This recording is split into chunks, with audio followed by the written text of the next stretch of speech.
Kalau kamu membayangkan semua obat di dunia ini ditemukan dari laboratorium yang super canggih, super bersih, oleh orang-orang pintar berkepala botak, maka kamu salah besar. Karena sebagian obat-obat hebat di dunia ini justru ditemukan di tempat-tempat yang agak bau, aneh, bahkan bikin kita geleng-geleng kepala. Bayangkan ada obat yang terbuat dari pup manusia, dari pipis mahasiswa sampai racun laut yang bikin wajah awet muda. Semua kisah gila ini nyata adanya, dan obat-obat tadi sudah disetujui oleh FDA, otoritas pengawas obat di Amerika yang terkenal sangat galak dan paling ketat di seluruh dunia. Dan semua ini dikupas dengan cara yang ringan, lucu dan penuh kejutan dalam buku yang berjudul Every Molecule Has a Story bagian kedua ini. Kisah penemuan obat paling absurd sedunia. Bagaimana keabsurdan penemuan obat-obat tadi dan bagaimana pula kisah-kisah di baliknya. Mari kita bedah buku ini bersama-sama. Let's go. Buku ini dibuka dengan sebuah kisah dari obat yang bernama Rebiota. Obat yang terbuat dari feses manusia. Ya, kamu gak salah dengar. Feses alias pup manusia yang disulap menjadi terapi penyembuh untuk penyakit diare berat yang disebabkan oleh bakteri Clostridium difficile. Ide gila ini muncul pada tahun 1958 ketika seorang dokter nyentrik yang bernama Dr. Ben Eisman menghadapi kasus berat enterokolitis, yaitu radang usus pada usus besar dan usus kecil yang diderita oleh empat pasiennya. Penyakit ini ditandai dengan perut meradang, penuh dengan lendir, darah, dan gas yang meledak-ledak dalam arti yang sebenarnya. Waktu itu belum ada konsep tentang mikrobiota, apalagi tentang probiotik. Pasien-pasien ini sedang sekarat dan gagal merespon semua antibiotik yang tersedia saat itu. Nah, di tengah kebuntuan ini, Dr. Eisman kemudian menggali literatur kuno dan menemukan sebuah praktek pengobatan aneh dari Tiongkok yang dilakukan di abad keempat. Dalam teks medis kuno tersebut ditemukan catatan tentang pengobatan yang disebut dengan Huang Long Tang atau sup tinja emas, yaitu pengobatan dengan campuran feses segar, air, dan ramuan herbal untuk menyembuhkan diare berat. Ternyata pengobatan ini sudah dipakai ribuan tahun lalu di Cina untuk menyelamatkan pasien muntaber dan disentri berat. Dr. Eisman pun berpikir, kalau zaman dinasti Tang saja bisa menyembuhkan dari menggunakan pup, masa kita nggak bisa? Ia kemudian memiliki ide yang sangat gila. Kalau bakteri baik di usus sudah habis, kenapa nggak dikasih dari orang yang sehat? Maka lahirlah sebuah eksperimen yang sangat berani. Keempat pasien tadi diberikan transplantasi feses segar via enema dari donor yang sehat. Dan hasilnya, semua pasien tadi sembuh total dalam waktu yang sangat singkat. Inilah pertama kalinya dalam sejarah medis modern, feses manusia digunakan secara ilmiah sebagai terapi. Ia kemudian menerbitkan penemuannya tadi di jurnal Surgery pada tahun 1958 dengan judul yang sangat dramatis. Fecal Enema as Adjunct in the Treatment of Pseudomembranous Enterocolitis. Lahirlah ilmu baru dalam dunia pengobatan yang disebut dengan Fecal Microbiota Transplant atau FMT sebagai salah satu metode pengobatan ketika antibiotik tidak lagi mempan membunuh bakteri yang membandel. Dan sejak itu dunia mulai melirik konsep yang sebelumnya dianggap sangat menjijikkan ini. Fast forward di tahun 2000-an, ilmu mikrobioma makin berkembang. Para ilmuwan sadar bahwa usus manusia adalah rumah bagi 100 triliun mikroba yang sangat krusial untuk menjaga imunitas, metabolisme tubuh, bahkan suasana hati dari manusia. Lalu datanglah bakteri yang bernama Clostridium difficile sebagai biangkara utama penyebab penyakit diare kronis, kemudian kematian yang diakibatkan oleh infeksi usus. Terutama setelah tidak ada lagi antibiotik yang efektif membunuh bakteri bandel ini. FMT dianggap solusi logis, tapi pertanyaannya kemudian, bagaimana caranya membuat produk farmasi modern? Nah, di tahun 2011, muncul sebuah perusahaan yang bernama Rebiotics, bagian dari Ferring Pharmaceutical. Mereka berpikir, gimana kalau kita bikin obat terapi FMT yang legal, steril, terstandarisasi, dan disetujui oleh FDA. Langkah-langkahnya pun cukup sederhana. Cari donor yang super, yaitu orang yang sehat, rajin BAB, dan yang pasti bebas penyakit. Kemudian kumpulkan fesesnya, cairkan, saring, sterilkan, dan kemudian standarisasi mikrobiotanya. Selanjutnya disimpan di dalam freezer dan dikemas dalam botol kecil yang steril. Penggunaannya dengan cara dimasukkan ke dalam enema rektal pasien yang terkena Clostridium difficile ini. Dan setelah melalui uji klinis yang sangat panjang, akhirnya pada tahun 2022, FDA secara resmi menyetujui Rebiota sebagai obat berbasis feses pertama di dunia yang digunakan untuk mengatasi infeksi bakteri Clostridium difficile yang sudah tidak mempan menggunakan berbagai macam antibiotik. Inilah pengobatan menggunakan feses alias pup yang pertama di dunia. Rebiota adalah simbol bahwa ilmu pengetahuan bisa menemukan keajaibannya di tempat yang paling tidak terduga. Dan mungkin suatu hari nanti, kalau kamu sedang sembelit akut, kamu akan berterima kasih kepada seseorang yang ada di seberang sana, yang rajin makan sayur dan mau atau rela menyumbangkan pupnya. Kalau kamu berpikir ini adalah puncak keabsurdan suatu obat, tunggu dulu. Pada tahun 2023 muncullah FOS, versi kapsul dari terapi pup. Pasien tidak perlu lagi dipasang melalui anus. Cukup menelan kapsul yang berisi bubuk mikrobiota usus orang lain. Cara kerjanya sama dengan Rebiota. FOS ini dibuat dari mikrobiota usus manusia sehat, tapi diproses dengan super canggih. Donor terpilih adalah manusia yang super sehat, bebas penyakit, dan tentunya rajin BAB. Feses kemudian diproses, disaring, dibekukan, kemudian dikeringkan menjadi bubuk. Bubuk mikrobiota aktif kemudian dikemas dalam bentuk kapsul enterik yang tidak larut di lambung tapi meledak atau larut di usus.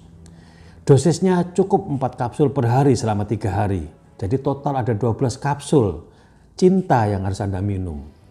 Tapi tenang, kapsulnya tidak beraroma kok. Dan juga tidak terasa sedi-sedinya. Jadi walaupun kamu tahu isinya berasal dari tapi mulutmu tetap bisa tersenyum meski hatimu bergejolak. Yang penting diare berat yang menyebabkan kematian akibat bakteri bisa diobati. So kalau kamu lagi ragu dengan hidup kamu, ingatlah Rebiota dan FOS, bahkan yang dianggap menjijikkan pun ternyata bisa menyelamatkan nyawa manusia. Selanjutnya dari buku ini juga tidak kalah absurd. Kisah tentang bakteria Escherichia coli, the real from zero to hero. Dari jadi penyelamat jutaan umat manusia. Awalnya E. coli hanyalah bakteri yang hidup damai di usus besar manusia dan hewan berdarah panas lainnya. Tugasnya adalah membantu mencerna makanan dan hidup bahagia di koloni mereka yang hangat dan lembab. Tetapi di tahun 1885, datanglah Theodor Escherich, seorang dokter anak dari Jerman yang punya hobi iseng banget, yaitu meneliti kotoran bayi. Ia meneliti feses bayi-bayi yang sehat maupun yang sakit di rumah sakit Austria. Dia menemukan bakteri yang kecil dan lincah yang kemudian diberi nama Bacterium coli. Dr. Theodor Escherich yang hidup di tahun 1857 hingga 1911 adalah seorang dokter anak asal Jerman Austria yang punya 2 kesukaan dalam hidupnya. Yang pertama adalah menolong bayi dan yang kedua meneliti kotoran bayi. Ya, yang nomor 2 ini beneran, serius. Hobinya adalah meneliti kotoran bayi. Pada waktu itu ia bekerja di Vienna General Hospital di Austria dan sangat peduli dengan bayi yang meninggal karena diare dan infeksi usus. Bayi-bayi ini mengalami kejang, dehidrasi, lalu meninggal dunia. Di laboratorium yang kecil penuh dengan aroma, Escherich mengumpulkan feses dari bayi-bayi yang sehat dan yang sakit.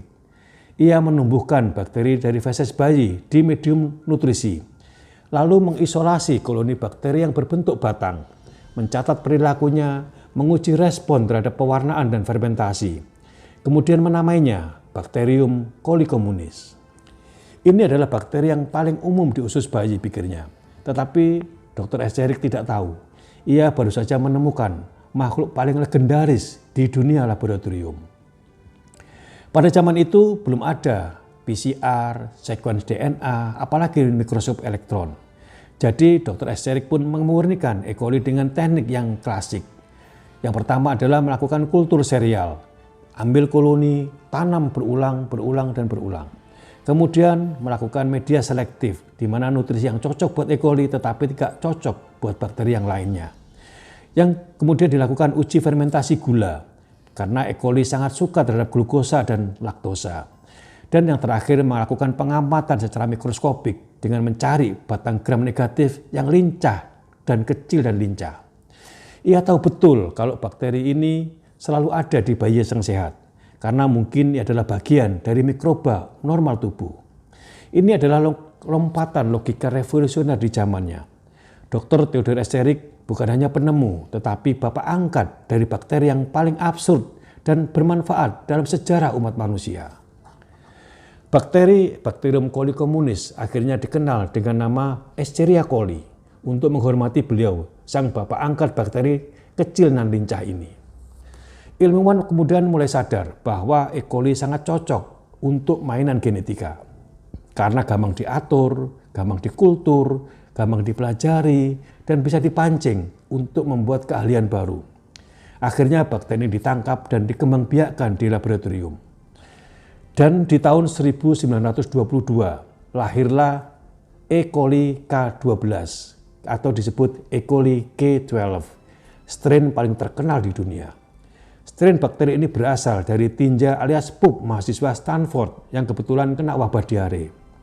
Bakteri ini kemudian disterilkan, dijinakkan, dan dibuat ramah laboratorium.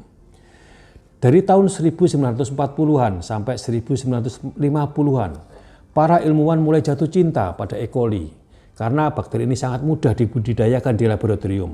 Sangat cepat berkembang biak, dalam waktu 20 menit saja sudah punya anak, cucu, dan cicit, dan seterusnya. Genomnya simpel dan gampang dimodifikasi.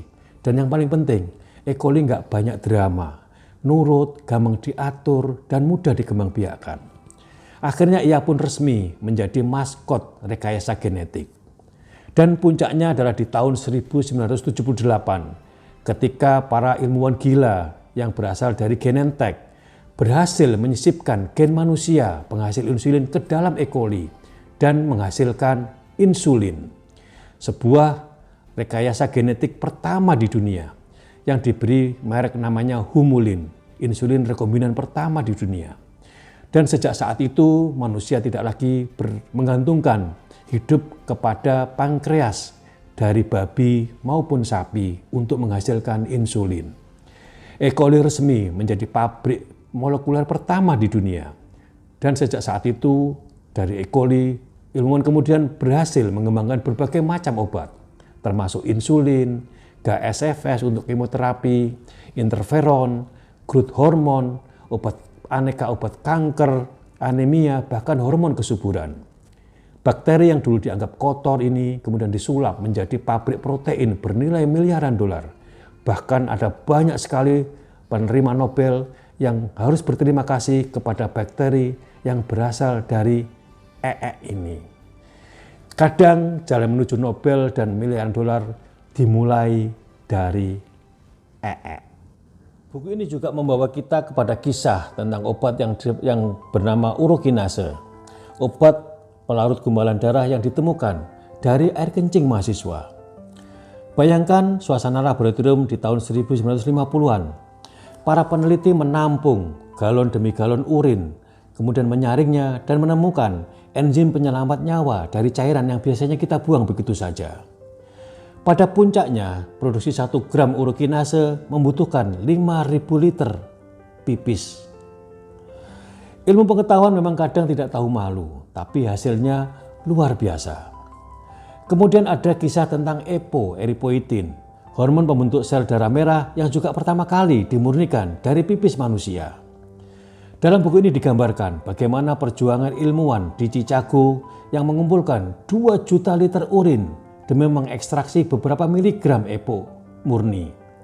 Dan dari sanalah lahir obat penyelamat bagi pasien gagal ginjal di seluruh dunia. Banyak pasien kanker yang terkena anemia karena efek kemoterapi, EPO membantu mereka tetap punya energi untuk melawan. Ibarat pasukan yang kekurangan darah, datanglah EPO yang menjadi tukang suplai amunisinya. EPO juga digunakan pada terapi penyakit-penyakit kronis dan langka, seperti misalnya anemia yang disebabkan pada HIV/AIDS dan sebagainya. Tetapi juga seperti drama Korea, kisahnya berubah arah. EPO kemudian disalahgunakan oleh atlet-atlet yang digunakan untuk bertanding di event-event kelas dunia. Pada bagian kedua, kita akan diajak berlayar ke dunia yang lebih liar. Ada racun botulinum dari botok yang bisa bikin orang mati seketika, tetapi juga bisa bikin awet muda. Ada zikonitid, racun siput laut yang menggantikan morfin tanpa efek kecanduan. Ada juga bivaluridin, enzim yang berasal dari lintah yang kemudian menjadi sahabat para dokter bedah jantung. Semua fakta ini ditulis dengan gaya cerita penuh satir yang membuat kita sadar bahwa alam adalah apotek paling absurd yang pernah ada. Lalu pada bagian ketiga buku ini bercerita ada parade obat-obat salah arah tapi kemudian berujung pada berkah. Ada minoxidil, obat tekanan darah yang malah menimbulkan brewok pada pria. Ada juga finasteride yang obat prostat yang justru menyelamatkan rambut para pria botak. Ada juga flibanserin, obat antidepresan yang gagal yang kemudian berubah menjadi Viagra untuk wanita. Semua ditulis dengan gaya yang kocak tapi berisi, membuat kita sadar bahwa dunia farmasi tidak selalu soal kesempurnaan. Kadang justru keajaiban lahir dari kesalahan, ketidaksengajaan, dan keberanian kita untuk mencoba hal-hal yang aneh. Membaca buku ini bukan seperti akademisi yang membaca jurnal ilmiah, tetapi seperti teman lama yang bercerita, sambil ngopi, tertawa jenaka, santai, tetapi syarat makna. Ini membuktikan bahwa belajar sains bisa sambil tertawa. Dan justru disitulah letak kemanusiaan dari ilmu itu sendiri. Cynthia sum sirisu humaniores. Ilmu jika dibumbui dengan tertawa menjadi lebih manusiawi. Jadi kalau kamu butuh bacaan yang bisa bikin kamu ngakak, ternganga, tetapi sekaligus tercerahkan, baca buku ini. Buku ini akan mengingatkan kita bahwa inspirasi bisa datang dari mana saja, termasuk dari tempat-tempat yang tidak kamu duga. Bisa dari pup yang bisa menyembuhkan, bisa dari pipis yang menyelamatkan, atau bisa juga dari racun laut yang bisa memberikan harapan. Semoga buku ini bisa bermanfaat buat semuanya. Terima kasih, sampai jumpa.